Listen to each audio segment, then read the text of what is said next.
माला तुलसी जी की कंठी अवश्य धारण करना चाहिए।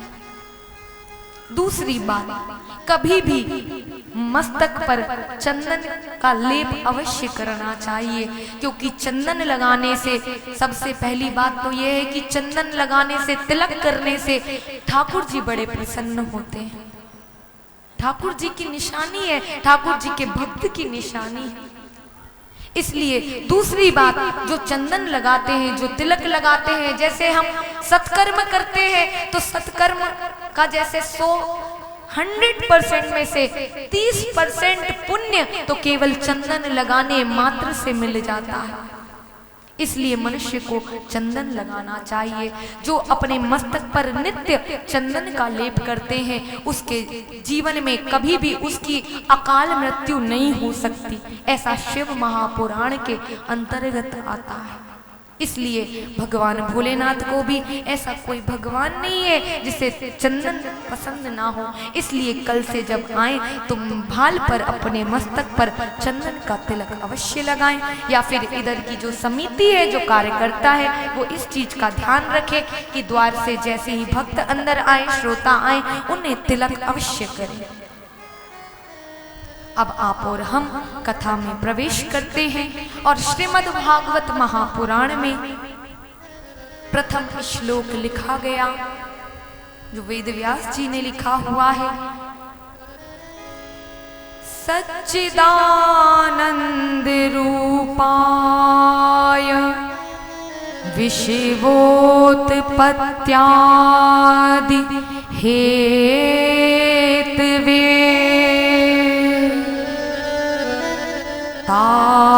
तापत्रये विनाशाय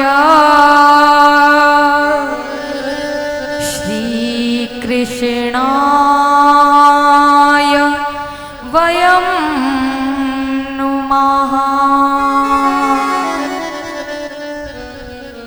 भगवान वेद व्यास जी ने जब श्रीमद् भागवत महापुराण की रचना की तो श्रीमद् भागवत महापुराण का प्रथम श्लोक सच्चिदानंद के नाम से लिखा। सच्चिदानंद यानी क्या? सत धन चित धन आनंद। सत मतलब सत्य। सत्य क्या है? परमात्मा सत्य है, ईश्वर सत्य है, भगवान का नाम सत्य है, ब्रह्मा विष्णु महेश सत्य है। जो परमात्मा परम सत्य है, जो आदि में भी सत्य था, जो मध्य में भी सत्य है, जो अंत में भी सत्य रहेगा। सत्य यानी क्या? जो आज भी है, कल भी है और हमेशा रहे। परंतु संसार सत्य नहीं है। जो इस धराधाम पर आया है उसे एक ना एक दिन जाना है, नष्ट होना है। ये संपूर्ण प्रकृति पंच महाभूतों से मिलकर बनी है, अष्टधा प्रकृति से मिलकर बनी है। इसे एक ना एक दिन नष्ट होना है। परंतु परमात्मा परम अविनाशी है, परम सत्य है। इसलिए कहा गया शिव ही सत्य है, सत्य ही शिव है, शिव ही सुंदर है।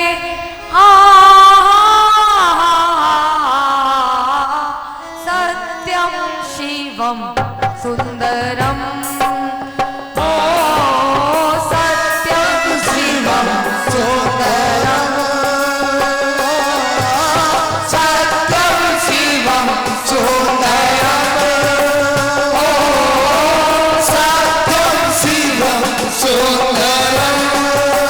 शिव ही सत्य है, सत्य ही शिव है, शिव ही सुंदर है। सत्यम शिवम सुंदरम। सत्यम शिवम सुंदरम। सत्य परमात्मा है, ईश्वर है, प्रभु का नाम सत्य है। इसलिए अंत समय भी जब मनुष्य इस धराधाम को छोड़कर चला जाता है, जब उसको ले जाते हैं कंधों पर, उसकी डोली निकाली जाती है, तब भी उसके पीछे एक ही नाम होता है, राम नाम सत्य है, राम नाम सत्य है। क्योंकि इस सृष्टि में अगर कुछ सत्य है तो वो केवल और केवल प्रभु का नाम सत्य है। परंतु मनुष्य का ऐसा दुर्भाग्य है, जीते जी नहीं मानता कि राम नाम सत्य है। इसलिए जब वो मर जाता है, तो जब मरते समय जब उसमें विवेक नहीं रहता, उसकी आत्मा उसके शरीर को छोड़ देती है, तब भी उसको सुनाया जाता है, भैया राम नाम सत्य है, सत्य बोलो गत्य है, राम नाम सत्य है। जीवन का परम सत्य यही है, पूरी कथा का सार यही है। 7 दिन कथा को श्रवण कर लीजिए, 1 वर्ष कथा को श्रवण कर लीजिए, जीवन पर्यंत कथा को श्रवण कर लीजिए, परंतु अंत में एक ही सार निकलेगा कि राम का नाम सत्य है, राम नाम सत्य है। इसलिए कहा गया सच्चिदानंद मतलब क्या? जैसी हमारी देह 5 तत्वों से मिलकर बनी है, अग्नि, वायु, आकाश, जल, पृथ्वी, इन 5 तत्वों से मिलकर हमारा शरीर बना है, उसी प्रकार कई बार लोग कहते हैं परमात्मा कैसे बना है। परमात्मा तो इन तत्वों का नहीं बना, क्योंकि परमात्मा तो अविनाशी है, जिसका कभी अंत नहीं होगा। परमात्मा बना है सत, चित्त और आनंद से। सत मतलब सत्य, चित्त मतलब मन। जिसने अपने मन को गोविंद के चरणों में लगा दिया है, जिसने अपने मन को प्रभु के चरणों में समर्पित कर दिया है, क्योंकि भगवान ने भी कहा है कि कोई व्यक्ति अगर समस्त धर्मों का त्याग कर दे, समस्त कर्तव्यों का त्याग भी कर दे, तो भी मैं उसे सब पापों से मुक्त कर दूंगा। इसलिए भगवान श्री कृष्ण गीता में कहते हैं, सर्वधर्मान्य परित्यज्य माम एकम शरणं व्रजा, अहम त्वाम सर्व पापेभ्यो मोक्षयिष्यामि मा शुचः, मोक्षयिष्यामि मा शुचः। कहने का तात्पर्य ये है कि अगर कोई व्यक्ति समस्त धर्मों का त्याग कर दे, समस्त कर्तव्यों का त्याग कर कर भी केवल और केवल एकमात्र प्रभु की शरण में चला जाए, तो प्रभु का उससे बढ़कर परम भक्त और कोई नहीं होगा। हाँ, ये सत्य है कि माँ बाप की सेवा करना धर्म है, घर का पालन पोषण करने के लिए धन कमाना जाना, धन कमाने जाना धर्म है। पुत्र का पालन करना, पुत्र के लिए भोजन बनाना, पति की सेवा करना धर्म है। परंतु परम धर्म क्या है? परम धर्म है केवल और केवल श्री कृष्ण की भक्ति करना। लेकिन ये किसके लिए कहा गया? जिसकी केवल एक आस प्रभु के चरणों में है, जिससे संसार से ना तो कुछ लेना है ना कुछ देना, ना संसार से कोई अच्छाई है ना संसार से कोई बुराई है, जिसे संसार से कोई मतलब नहीं है, जिसका केवल और केवल एक ही लक्ष्य है, प्रभु के चरणों में रहना। और सच कह रहे हैं, जो उसकी रजा में रजामंद है उसे ही हर घड़ी आनंद है। इसलिए जिसने अपने मन को परमात्मा के श्री चरणों में समर्पित कर दिया है, उसी के मन में आनंद का प्राकट्य हो जाता है, उसी के मन में कृष्ण का प्राकट्य हो जाता है। इसलिए कहा गया सच्चिदानंद, जो सत, चित्त और आनंद से मिलकर बने हैं। अब कई बार लोग कहते हैं आनंद क्या है? आनंद में और मजा लेने में बहुत अंतर है। There is a world of difference आनंद और मजे में। जब हम टीवी पर कोई सॉन्ग सुनते हैं, डीजे को सुनते हैं, फिल्मी गाने सुनते हैं, तो उसमें बड़ा मजा आता है। परंतु भगवान का नाम जब सुनते हैं तो उसमें आनंद आता है। सुख क्षणिक होता है, कुछ समय के लिए होता है, परंतु आनंद नित्य होता है। जिसके जीवन में एक बार आनंद की प्राप्ति हो जाती है, अरे परमात्मा के आनंद का तो क्या कहें, जो आनंद का केवल लवलेश मात्र को प्राप्त कर लेता है, जो परमात्मा के रूप का लवलेश मात्र भी चिंतन कर लेता है, उसके मन में ऐसा आनंद प्रकट होता है कि संसार का सारा ब्रह्मांड मिलकर भी उसको दुख नहीं पहुंचा सकता। ऐसा वो आनंद होता है जो गोपियों को था। गोपियों, आप और हम तो भगवान को याद करते हैं तो भी भगवान याद नहीं आते, परंतु ब्रज की उन गोपियों को के बारे में सोचिए जो परमात्मा को, जो कृष्ण को निरंतर एक ही प्रयत्न करती थी कि कृष्ण को हम भूल जाएं, कुछ ऐसा प्रयत्न करें कि कृष्ण की याद ना आए। कृष्ण को भूलना चाहती थी परंतु कृष्ण बारंबार याद आता था, एक क्षण के लिए भी कृष्ण की विस्मृति नहीं हो पाती थी, क्योंकि उनके मन में आनंद का प्रकट हो चुका था। इसलिए जो अपने मन को, अपने चित्त को परमात्मा के चरणों में, शरण में सौंप देता है, शरणागति कर देता है, उसके मन में ही आनंद का प्राकट्य हो जाता है। इसलिए कहते हैं, श्याम प्यारे का, कृष्ण प्यारे का, श्याम प्यारे का जिससे संबंध है, उसे हर घड़ी आनंद ही आनंद है, उसे हर घड़ी आनंद ही आनंद है, उसे हर घड़ी आनंद ही आनंद है। श्याम प्यारे का, कृष्ण प्यारे का, श्याम प्यारे का जिससे संबंध है, उसे हर घड़ी आनंद ही आनंद है, उसे हर घड़ी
जिसके जीवन में आनंद हो, जिसकी समस्त चिंताएं समाप्त हो गई हो, जिसे संसार प्रिय नहीं लगता हो, जिसको संसार की निकटता प्रिय नहीं लगती हो, जिसे ठाकुर जी की निकटता प्रिय लगती हो, तो समझ जाना कि उसका कोई गहरा संबंध ठाकुर जी से है।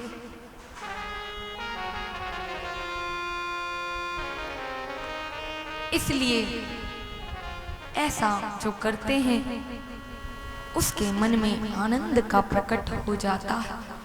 आनंद ही कृष्ण है, कृष्ण ही आनंद है। कृष्ण में और आनंद में कोई भेद नहीं है। जो आनंद है वही कृष्ण का स्वरूप है। इसलिए कहा गया सच्चिदानंद रूपाय विश्वोत्पत्त्यादि हेतवे, जो विश्व की उत्पत्ति करते हैं, विश्व का पालन करते हैं और विश्व का ब्रह्मांड का संहार कर देते हैं। और ऐसे और उसके बाद कहा गया विश्वोत्पत्त्यादि हेतवे तापत्रय विनाशाय, जो तीनों प्रकार के तापों को नष्ट करने में सक्षम है। जो तीनों प्रकार के कौन से तीन ताप? देहिक, देविक और भौतिक, जो इन तीनों प्रकार के तापों को नष्ट कर सकते हैं।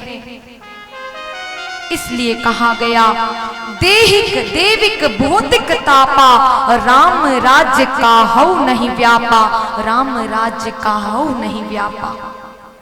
जो परमात्मा की शरण में रहते हैं, जो प्रभु की शरण में चले जाते हैं, उन्हें इस प्रकार के तीनों तापों से मुक्ति मिल जाती है। वो तो हर घड़ी आनंद में रहते हैं। इसलिए कहा गया तापत्रय विनाशाय श्री कृष्णाय वयम नमः।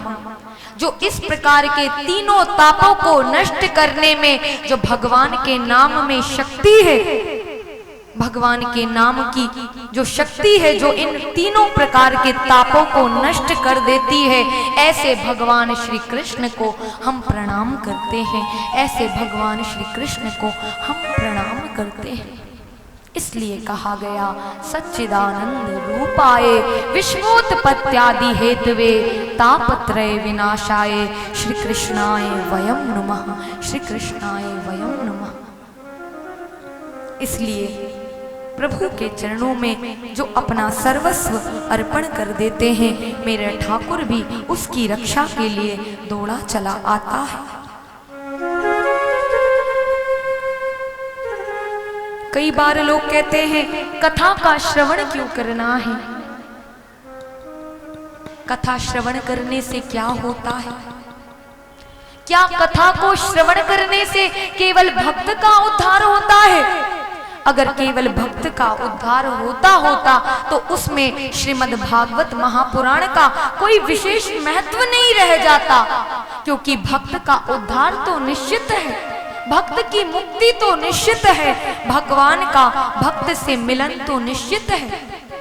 लेकिन ये श्रीमद् भागवत महापुराण को श्रीमद् शब्द से तिलक क्यों किया गया? केवल श्रीमद् भागवत महापुराण ही, पुराणों 18 पुराणों में एक ऐसी पुराण है जिसे श्रीमद् शब्द से संबोधित किया गया, क्योंकि ये बड़े से बड़े पापियों को भी तार देती है।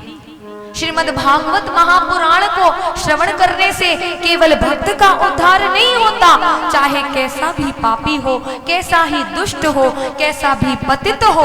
यहाँ तक कहा गया कि कोई कितना भी दुष्ट, उसकी अगर मृत्यु भी हो गई हो, अगर वो प्रेत योनि में भी चला गया हो, अगर वो प्रेत योनि में भी श्रीमद् भागवत महापुराण का श्रवण कर ले, श्रीमद् भागवत महापुराण के मंत्र का श्रवण कर ले, तो वो भव सागर से पार हो जाता है। तो सोचिए, जब एक प्रेत योनि में पड़ा हुआ जीव अगर केवल इस कथा को सुनने से भव सागर से पार हो जाता है, तो आप और हम प्रेत नहीं है, आप और हम तो भगवान के प्यारे भक्त हैं, भगवान के प्यारे दास हैं। तो क्या भगवान की कथा सुनकर क्या हमें परमात्मा की प्राप्ति नहीं होगी? क्या हमें भगवान से प्रेम नहीं होगा? परंतु ऐसा विश्वास होना चाहिए। इसलिए एक बार की बात है कि श्री नैमिषारण्य में, जो परम पावन तीर्थ है नैमिषारण्य, जो पुराणों की के अध्ययन के लिए परम शांत क्षेत्र है, जो कथा को श्रवण करने के लिए परम एकांत क्षेत्र है, उस नैमिषारण्य में 88,000 ऋषि मुनि बैठे हुए थे। बड़े बड़े शौनकादि ऋषि बैठे हुए थे, और ऐसे ऋषि जिनकी आयु इतनी अधिक थी, जिसने अपने जीवन में न जाने कितनी बार इंद्र को बदलते हुए देखा था, जिन्होंने कितनी बार चतुर्युगियों को बदलते हुए देख लिया, जिन्होंने कितनी बार प्रलय को आते जाते देख लिया, ऐसे इतने बड़े विद्वान, इतने बड़े बड़े महामुनि ऋषि, 88,000 ऋषि मुनि नैमिषारण्य में बैठे हुए थे। और एक दिन नित्य कर्म से निवृत्त होकर भगवान का ध्यान कर रहे थे कि अचानक क्या देखते हैं कि उनके बीच में सूत जी महाराज का आगमन हो गया। ये सूत जी महाराज कौन है? ये सूत जी महाराज भगवान वेद व्यास के परम शिष्य हैं। अब वेद व्यास जी कौन है? जिन्होंने श्रीमद् भागवत महापुराण की रचना की है। जिस व्यासपीठ पर हम बैठे हैं, जिस व्यासपीठ की पूजा होती है, जिसका स्थान भगवान से भी ऊंचा किया गया है, उन वेद व्यास जी ने श्रीमद् भागवत महापुराण की रचना की है। उनके परम प्रिय शिष्य सूत जी महाराज हैं, जिनकी आयु केवल मात्र 20 वर्ष है। जब सूत जी महाराज का आगमन हुआ तो 88,000 ऋषि मुनियों ने जब देखा कि सूत जी महाराज पधारे हैं, तो उनको देखकर सारे ऋषि मुनि खड़े हो गए। सबने उनको प्रणाम किया, उनका आदर सत्कार करने लगे, उनके चरणों में पुष्प चढ़ाने लगे, उनकी सेवा करने लगे। परंतु सूत जी महाराज ने जैसे ही देखा कि नहीं, इतने बड़े बड़े शौनकादि ऋषि जिनकी इतनी अधिक आयु है, कोई ऋषि तो 10-10 हजार वर्ष की आयु में जी रहे हैं, परम तपस्वी परम महामुनि है, उनको देखकर कहा कि नहीं, हमें आपको प्रणाम करना चाहिए, आप हमें प्रणाम मत कीजिए, हम आयु में बड़े छोटे हैं। परंतु कहा गया कि कोई धन से बड़ा होता है, कोई बल से बड़ा होता है, कोई शक्ति में बड़ा होता है, कोई सामर्थ्य में बड़ा होता है, परंतु जो भक्ति में बड़ा होता है, जो ज्ञान में बड़ा होता है, जो वैराग्य में बड़ा होता है, उससे बड़ा जगत में कोई नहीं होता। इसलिए उन 88,000 ऋषि मुनियों ने 20 वर्ष की आयु वाले सूत जी महाराज को प्रणाम किया है, क्योंकि शास्त्र भी कहता है, धन वृद्धा बल वृद्धा आयु वृद्धा स्थितेव च ते सर्वे अपि ज्ञान वृद्धाश्च किंकरा शिष्य किंकरा। जो आयु से बड़े होने में कोई बड़ा नहीं हो जाता, शक्ति के लाभ संग्रह करने से कोई बड़ा नहीं हो जाता, धन के संग्रह करने से कोई बड़ा नहीं हो जाता, परंतु जिसके घट में परमात्मा का प्राकट्य हो गया है, जिसने परमात्मा को पा लिया है, जिसने अंतर आत्मा में आत्म साक्षात कर लिया है, जिसने परम ज्ञान को परम तत्व को जान लिया है, वही सबसे बड़ा होता है।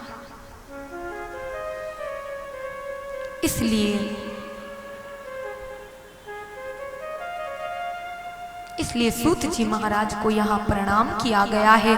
और जब सूत जी महाराज को प्रणाम किया गया, सूत जी महाराज मन ही मन में सोचने लगे कि भैया हमारे पास तो कोई धन नहीं, कोई शक्ति नहीं है, कोई बल नहीं है, परंतु प्रभु की ऐसी लगन है और प्रभु की ऐसी भक्ति है, जिसके कारण बड़े बड़े ऋषि मुनि हमें प्रणाम कर रहे हैं, हमारा सत्कार कर रहे हैं। प्रभु हमारी ऐसी लगन लगी रहे, लागी लगन को तोड़ना मत। प्रभु हम पर ऐसी कृपा करना, हम पर ऐसा अनुग्रह करना, क्योंकि सच कहें भगवान की लगन या एक तो लगती नहीं है, लगती है तो बड़ी मुश्किल से लगती है। क्यों? क्योंकि ये मन बड़ा चंचल है। मन पहले तो परमात्मा में लगने नहीं देता, मन कहता है अरे क्या है, कथा है, आज नहीं सुनेंगे कल सुन लेंगे, चलो चलकर टीवी देखते हैं, चलो जाकर पड़ोसियों से निंदा करते बात करते हैं।